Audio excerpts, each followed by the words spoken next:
Tere austatud komisjon, külalised, olen Arti Sirk ja esitlen teile oma diplomitööd keskse WireGuard VPN-i haldusliidese loomine. Väike sissejuhatus, et WireGuard on suhteliselt uus, lihtne ja moodne VPN protokoll. Tema Linuxi tuuma implementatsioon on ainult 7000 rida C-koodi, mis võrreldes olemasolevate VPN protokollidega nagu näiteks IPsec ja OpenVPN on kordades väiksem, mis vastavalt on siis 100 000 ridu koode. WireGuardi klientrakendus on saadaval kõigil enam levinud operatsioonisüsteemidele, et see on ka suhteliselt uus nähtus, et sügisel veel ei olnud kusjuures, nüüdseks juba on. Seadistamine on ka üsnagi lihtne, et väga sarnane SSA authorized keys failile, kus siis kopeeritakse avalikke võtmeid seadmete vahel ja ühendus tuleb põhimõtteliselt püsti, mis võrreldes olemasolevate VPN lahendustega võib olla väga palju seadistusoptioneid, mida saab valesti konfida ja turvavigu tekitada. Antud juhul siis sihukest asja ei ole võimalik. Selliste sätete faili käsitsi loomine ja haldamine on suhteliselt aeganõudev ja vearohke. Ja siis tuleb ka see probleem, et WireGuardi projekt ise ei paku sellist lahendust, millega neid võtmeid hallata ja laiali jagada. Ja samuti kolmanda osapoole lahendused, mis siis on kogukonna poolt tehtud, on mitte piisavalt paindlikud, et näiteks keerulisi võrgutopoloogiaid luua ja seadistada ja hallata, kus on näiteks mitu võrgulüüsi ja palju erinevaid kliente erinevates võrguosades. Samuti minu teada kõik praegused olemasolevad lahendused hoiavad kõigi klientide privaatvõtmeid ühes serveris koos, ehk siis võib olla oht, et need kipuvad jalutama minna. Ja eriti halb minu arvates on see, et olemasolevad lahendused nõuavad kõrgeid privileege ehk siis root-kasutajana jooksmist, mis siis omakorda, mida isegi on nõutud siis, kui on soovitud kasutada Dockeri baasil isoleerimist. Lõputöö raames loodud lahendus on siis kahes osas, et peamine osa on meil haldusserver, mis on kirjutatud Pythoni programmeerimiskeeles, Flask raamistikku kasutades ja SQL Alchemy Tech hoolitseb siis andmebaasiga suhtluse eest. Kogu see süsteem kokku siis võimaldab luua suhteliselt kergesti CRUD-tüüpi veebiliidese. Arhitektuuriliselt Flask ja SQL Alchemy lubavad luua suhteliselt kergesti model view controller tüüpi veebirakenduse, kus HTML ja kõik äriloogika haldus kõik toimub serveri poolel ja veebilehitses on lihtsalt HTML-i renderdamine. JavaScripti on kasutatud ainult seal, kus on otstarbekas, et näiteks kliendi poole pealt privaatvõtmete loomine, ainult seal hoiustamine, aga muidu suhteliselt minimalistlik ja lihtsa ülesehitusega.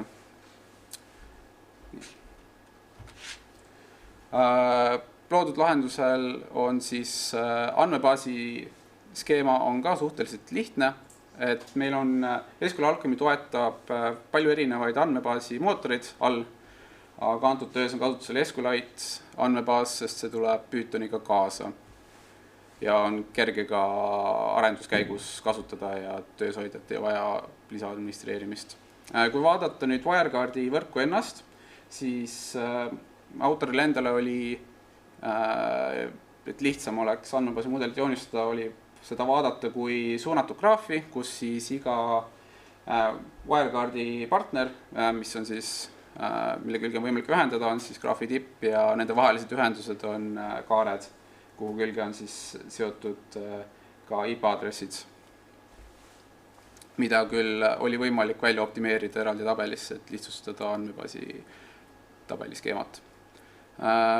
Kuna SQLite ei toeta sobiliku andmetüüpi IP-aadresside hoiustamiseks, siis see vajas natuke rohkem loovust, ehk siis minu lahenduses erinevalt erinevalt internetis teistes pakutud lahenduste, kus siis IP-aadressi soovitatakse stringi kujul, ehk siis sõne kujul salvestada andmebaasi, siis minu puhul ma jaotan IP-aadressi vastavalt IP-aadress 4 või versioon 6 bittideks laiali, täpsemalt 32-bitisteks numbriteks, mis siis hoiustatakse eraldi veergudena andmebaasis. See võimaldab meil luua lihtsamaid SQL päringuid, et kontrollida, mis IP-aadresside vahemikus on, mis võrgud kattuvad ja mis ei kattu, kasutades tavalisi SQL bitivälja päringuid. Valminud haldusliides on suhteliselt minimalistlik, et teeb ainult seda, mida oli mul algselt plaanitud, ehk siis me saame klientrakenduse poolel võtmed luua, kas siis veebilehitsejas või siis käsurealt VG Keygen käsuga, nii nagu üldiselt käib. Privaatvõtmeid serveris ei hoiustata, kuna seda ei ole vaja ühenduse loomiseks, et ainult tavalisest võtmest piisab. Samuti on võimalik siis loodud WireGuardi võrguliidesed omavahel partneriks liita, et ühendus luua. Ja samuti IP-aadresside parameetreid saab seadistada ning on võimalik luua staatilisi sätete faile, mis siis kehtivad antud ajahetkel, kui see luuakse. Kui meil on tegu võrgulüüsidega, kuhu ühendub külge mitu erinevat WireGuardi partnerit, siis neid keskseid lüüse oleks mõistlik automaatselt uuendada, kuna käsitsi sinna sätete faili liigutamine on suhteliselt tüütu ikkagi, eks me ei võidaks peaaegu mitte midagi. Samuti see klientrakendus, mis kesklüüsis sätete faili uuendab, võrguliideses on ka hästi minimalistlik ja kuna ta on eraldiseisev meil veebiliidesest, siis on võimalik teda ka eraldi privileegitud keskkonnas jooksutada, kus tal on ligipääs ainult antud WireGuardi võrguliidesele, aga mitte millegile muule, mis olemasolevate lahendustega ei ole võimalik. Samuti kogu klient mahub siia slaidi peale ära. Edasiarendustena praeguses kasutajaliideses ja haldusliideses puuduvad kasutajad rollid, ehk siis ei ole võimalik autentida ja autoriseerida, kes mida muuta võib. See on üks peamisi takistusi, et seda suuremas kuskil seda kasutusele isegi võtta. Kui mõni ettevõte või suurem asutus tahab seda kasutusele võtta, siis kindlasti on vajalik väliste kasutajate andmebaasidega sidumine, ehk siis LDAP või Microsoft Active Directory ja sarnased asjad. Praegusel juhul sätete faili saab alla laadida ainult veebiliidese kaudu, aga kui meil on juba olemas kasutajate autentimine, siis oleks mõistlik ka luua graafiline klientrakendus, mis siis logib sisse ja seadistab meie võrgu automaatselt ära klientseadmes lõpus, kas telefonis või siis sülearvutis. Praegu puudub WireGuard võrgu visualiseerimistööriist, et kuna on võimalik vaadata kogu võrku graafina, siis võiks seda ju ka joonise peal kuvada. PostgreSQL on üks andmebaas, mis toetab INET andmetüüpi, et saaks lihtsustada IP-aadresside hoiustamist ja ka nende vastu päringute tegemist. Ja kokkuvõte, et siis loodud haldusliides lubab neid sätete faile luua, hallata neid võrke ja ka automaatselt uuendada keskse lüüsi seadete faile. Samuti erinevalt olemusse lahendustest saame kirjeldada keerulisemaid võrke. Kogu lähtekood asub GitHubis, on vabavaralise litsentsi all kättesaadav kõigile kasutamiseks ja muu materjal asub mul kodulehel, mis selle tööga seondub. Ja aitäh kuulamast! Kas on ettekande kohta midagi öelda? Okei, siis saad öelda nüüd asjad. Nii, selle retsensioniks olin ka. Mina on Elis Antoni, ma loen selle ette. Lõputöö vastab teemale, struktuur on loogiline, töö on väga minimalistlik, nagu kogu aeg mainiti, kõik asjad on minimalistlikud, töö ka. Teema on aktuaalne neile, kellel on siis vaja hallata põhilist võrku. Kasutatud allikaid on piisavalt, enamus kogutud andmeid kasutamine on ka põhjendatud ja arusaadav. töö tulemusena valmis siis VPN-i see haldusliides ja kõik tööd on autori poolt tehtud. Ja siis on mul küsimused, on sul need küsimused olemas? On olemas.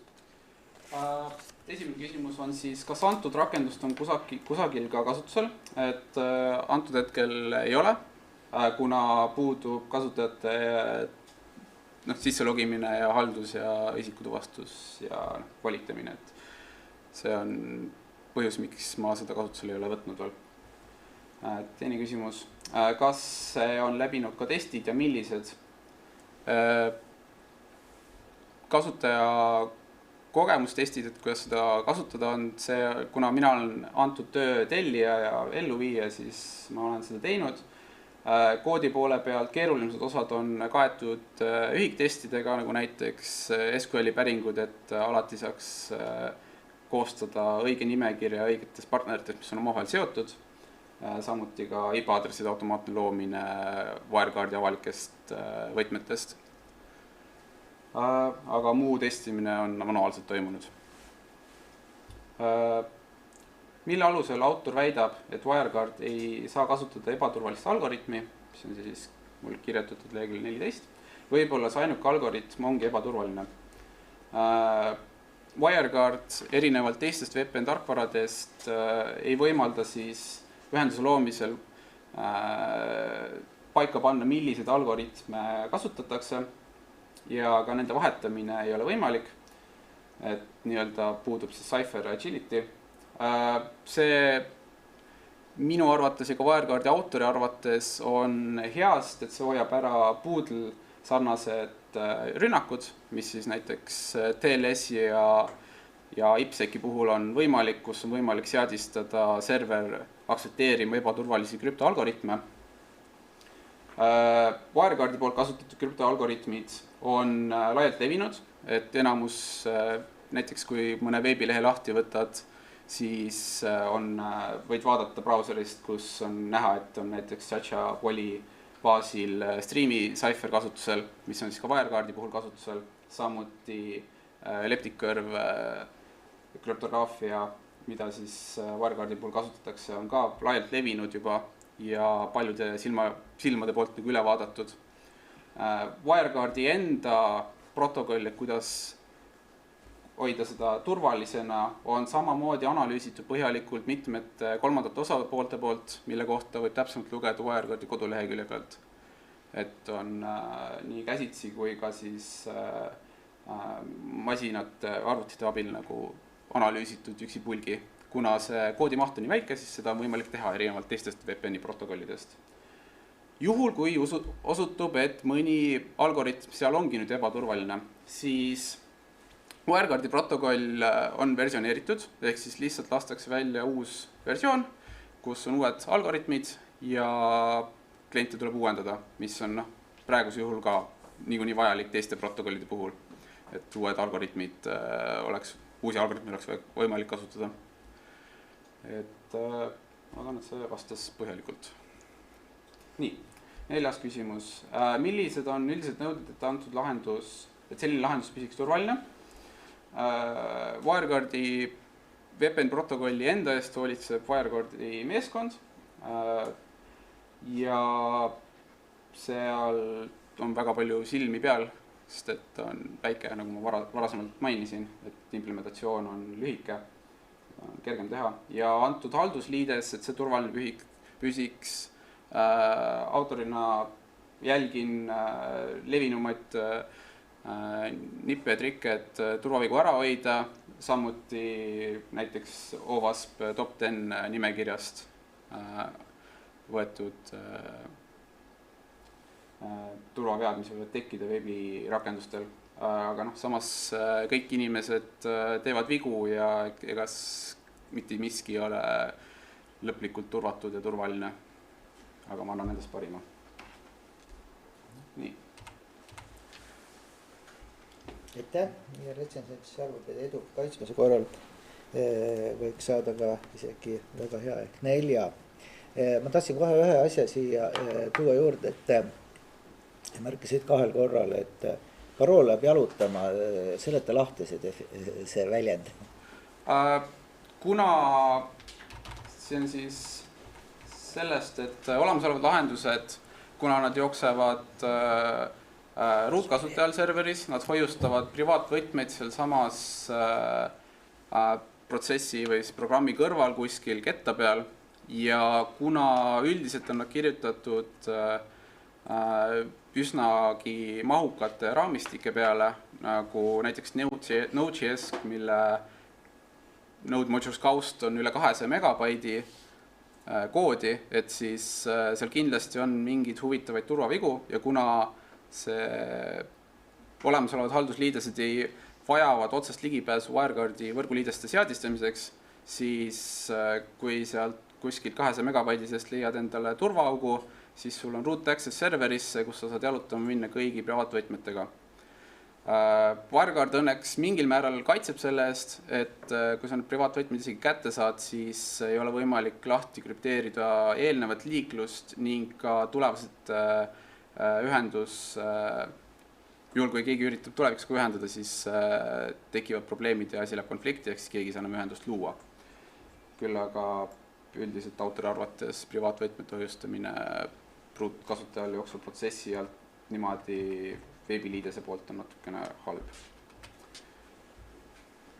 Sellel WireGuardi enda selle kodulehel on selle kohta, kuidas öelda, hoiatused olemas, et ega sa ei oska nende kohta lähemalt öelda, mis tuleks teha, et need võtmed ei jalutaks seal niimoodi ringi?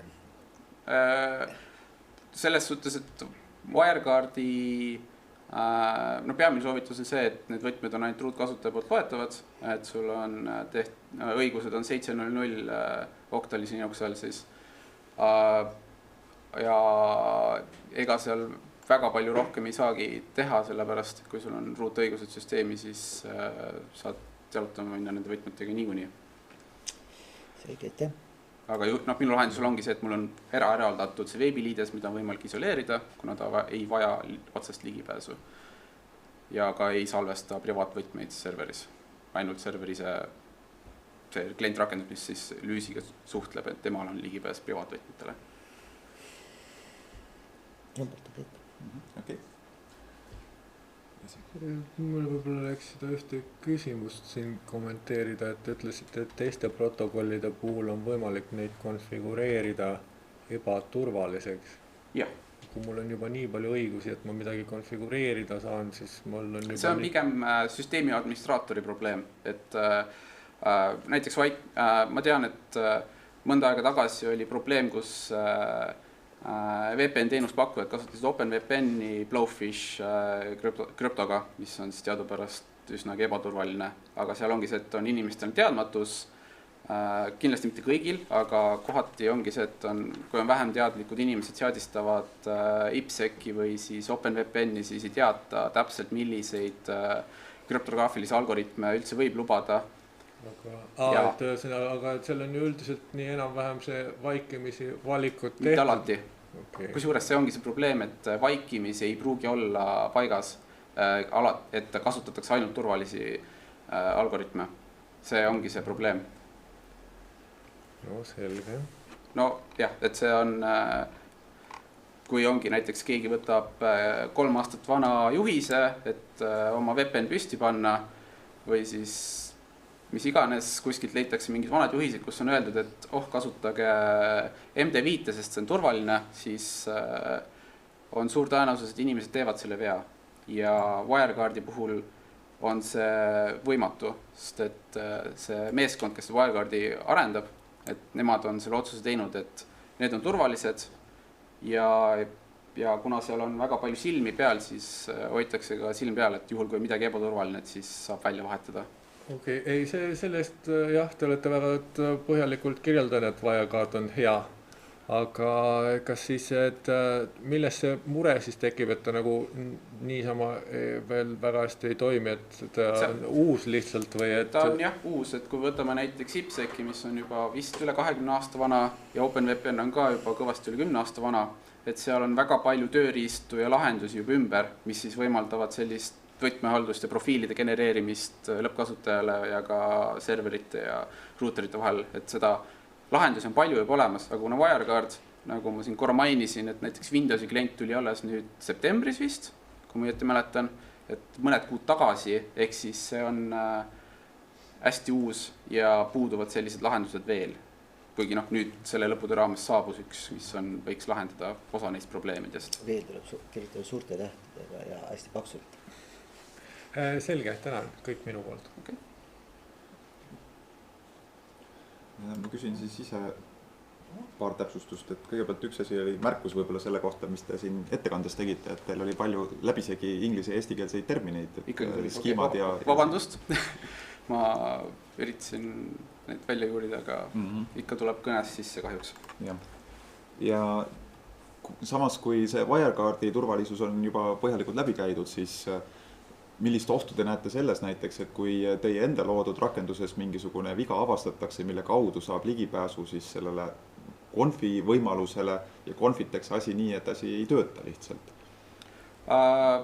No see oht on alati olemas, et aga siis see piirdubki ainult selles suhtes, et kui võtta turvalisus ette, siis ei saa loota alati ainult ühele kesksele punktile, et see peab olema kiht kihi otsas, et seda turvalisust tagada. Ehk siis juhul, kui näiteks minu haldusliidesesse saadakse sisse, lisatakse sinna näiteks uued avalikud võtmed mõne pahalase poolt ja siis ta pääseb ligipääsu sisevõrgule, siis ta pääseb sisevõrgule ja siis sealt edasi kaitseb ainult see, mis on sisevõrgus üles seatud turvalisust tagada, ehk siis sisemised tulemüürid, et kõik sisevõrk on samamoodi krüpteeritud nagu ka avalikus võrgus olev liiklus ja sellised meetmed. Et kuigi kuna see haldusliides on hoitud võimalikult lihtsana, et temast oleks lihtne aru saada, siis ma loodan, et selliste vigade tekkimine on minimeeritud. Sellega ma püüdsin lihtsalt viidata sellele, et tihtipeale keskendutakse mingisuguse probleemi lahendamisele, kus on ülivägev realisatsioon tehtud, aga viga võib juhtuda kuskil mujal. Näiteks andmekeskustes on tihtipeale, et kõik asjad on duplitseeritud ja töötavad ilusti. Aga see uks, kus sisse tuleb, kui DNS on vale, siis ei tulegi mitte midagi sisse. Nii et sa võid seal väga vägev asja seespool teha, aga lihtsalt ei saa sinna. Nii et tegelikult sellised pisikesed pudelikaelakesed, mis tihtipeale jäävad kahe silma vahele. Kindlasti võimalik, et mul on ka siin kindlasti midagi kahe silma vahele jäänud, aga see on ka üks põhjused, miks ta on avalikult üleval ja kohe, kui ma saan selle kasutajate haldusega toimima, siis plaan on teda ka reklaamida suuremale kasutajaskonnale, et küsida rohkem tagasisidet, et äkki saab rohkem silmi sinna koodi peale, et üles leida, mis vead või kiiksud mul seal veel alles on jäänud, et ja MIT litsents võimaldab ka seda, et ei ole väga takistusi selle koodi kasutamises ja ka edasi arendamises. Mõistlik, väga hea. Te mainisite, et ta on palju kompaktsem võrreldes IPsec-i ja OpenVPN-iga protokoll. Jah. Kas see tähendab, et ta baseerub mingi teegide peal rohkem? Ei baseeru. Või selles suhtes, et WireGuard ise, kui võtta see paljas protokoll, siis see, mis nüüd 2.6 Linuxi kernelis sisse läks, mis tuleb siis välja paari kuu pärast, et selle lisamine oli 7000 rida C-koodi, aga see kasutab olemasolevaid krüptoprimitiive Linuxi kernelis. Mis on siis ka omakorda juba teiste inimeste poolt korduvalt üle vaadatud ja kontrollitud, et seal vigu just ei oleks. Et, ja kuna need krüptoprimitiivid, mida siis WireGuard kasutab, ehk siis nootides seda täpselt kirjas ka, et näiteks Chacha20 ja Poly 1305, need krüptoalgoritmid on suhteliselt lühikesed, et näiteks C implementatsioon neil mõlemal peaks olema umbes paarkümmend rida C-koodi, mis on siis RFC standardis ka kirjeldatud. Samuti see elliptic curve krüptograafia, mida kasutatakse avalike võtmete juhul autentimiseks, antud juhul Curve 25519. Selle implementatsioon on samuti lühike ja kergesti auditeeritav vigade suhtes ja need on peamised suured nõudmised, mis Wirecardil on. Et tal ei ole väga palju väliseid teeke või nagu sellised. Okay, ta on kompaktsem sellepärast, et programmeerijad olid professionaalsemad või sellepärast, et seal on vähem legacy koodi või mis on? Pigem legacy kood on see, mis siis on peamine põhjus, miks ta on vähem kompaktsem. Et funktsionaalsust on vähem. Näiteks OpenVPNil on sisse ehitatud IP-aadresside laiali jagamine ja OpenVPN kasutab OpenSSL-i, mis siis omakorda tähendab seda, et seal on ASN1 parserid sees, mis on omakorda veel tuhandet ridu spekki. IPsec on omakorda samasugune, et seal on mitmeid tuhandeid ridu spetsifikatsiooni, mida isegi, mis siis kui keegi selle baasil mingi klientrakenduse loob, näiteks Cisco ja Microsoft Windows, siis seal kipub olema asju, mis ei ole sarnaselt implementeeritud, et ühendust käima tõmmata või vajavad nagu natuke tweakimist igatepidi. Et seal on nii palju neid kellasid ja vilesid, mida keerata, et seal kipub neid vigu sisse tulema. Ja selge, aitäh. Ma tahan, et see vastas. Mõtlusi selline küsimus, ega sa sellist asja ei proovinud, et tuumalt IPsec välja võtta ja siis Wirecard'i kasutada? Ei. Ma isiklikult mitte. Ma võin öelda, et siis Wirecard'i ei tööta enam pärast seda. Ma proovisin. Kas sa saad seda ümber sõnastada kuidagi? Ma vist praegu segaseks, mis sa mõtled? Kui Wirecard kasutab mingil määral IPsec'i tuumast? Ainult krüptograafilisi primitiive, mis on IPsec'i poolt ka toetatud. Ainult see on ainult osa, mis on kasutusel. Igatahes, sellepärast on ka ta see kood lühem, et jah, selles suhtes küll, et jah, ma praegu peast ei oska öelda, palju need baasprimitiivid nagu võtavad koodiridu, eks seda saab siit standarditest järgi vaadata, aga Linuxi kernelis endas on väga palju erinevaid implementatsioone nendest algoritmidest selleks, et kiirendada neid algoritme erinevatel platvormidel, et x86 ja ARM ja MIPS vajavad erinevaid käsitsi siukest tuunimist ja kiirendamist, et need oleks võimalikult kiired. Riskiplatvormil on seda parem katsetada. Okei. Teoorias platvormid, kus siukest asja ei ole tehtud, siis ta peaks kasutama siukest üldist koodi, aga ma ei oska kahjuks seda täpsemalt öelda, ma nii täpselt ei uurinud.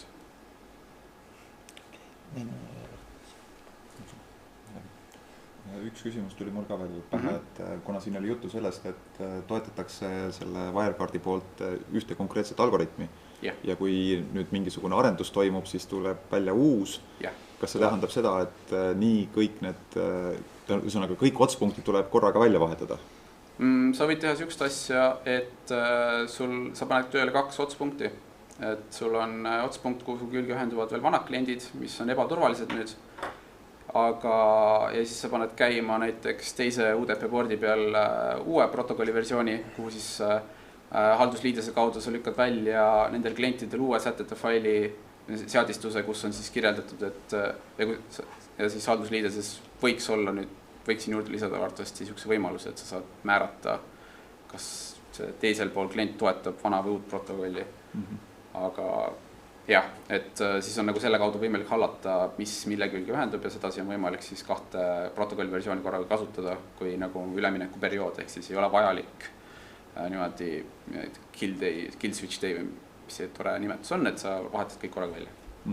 See tegelikult oligi rohkem seotud sellega, et kuidas see nende versioonide muutmine teie haldusliidesega suhtestub, aga juba vastasid ära selle. Ja, see tuleks lihtsalt uus lüüs, uue versiooni, uue IP-aadressi või siis UDP boardi numbriga, kus siis töötab ainult uus versioon ja see vanu klient vastu ei võta. Ehk siis see omakorda hoiab ära selle, et sul võib tekkida protokolli versiooni downgrade rünnaku vektor. Okei, selge, aitäh. Kas kuskilt mujalt on midagi tulnud? Kas keegi koha pealt tahab midagi lisada? Viimast korda saate küsida. tundub, et kõik on selge, nii et teil on võimalik siis lõppsõna öelda. Okei. Et esiteks tänan komisjoni väga huvitavate küsimuste eest, väga lõbus oli vastata neile. Teiseks sooviksin tänada oma juhendajat Edmund Laugassoni, kes suurepäraselt suutis mulle välja näidata kõik mu lollid eesti keele kirjavead ja inglise keeled sõnad, mis ma olin kogemata sisse kirjutanud lõputöösse. Ja ka tänan oma kaasat, kes vastu pidas minu kõrval seda tööd tehes. Aitäh kõigile siin kohal viibijatele ka. Lihtsalt mainin ära, et juhendaja arvamust ei olnud, selle tõttu ei lugenud ka seda ette, nii et aitäh teile.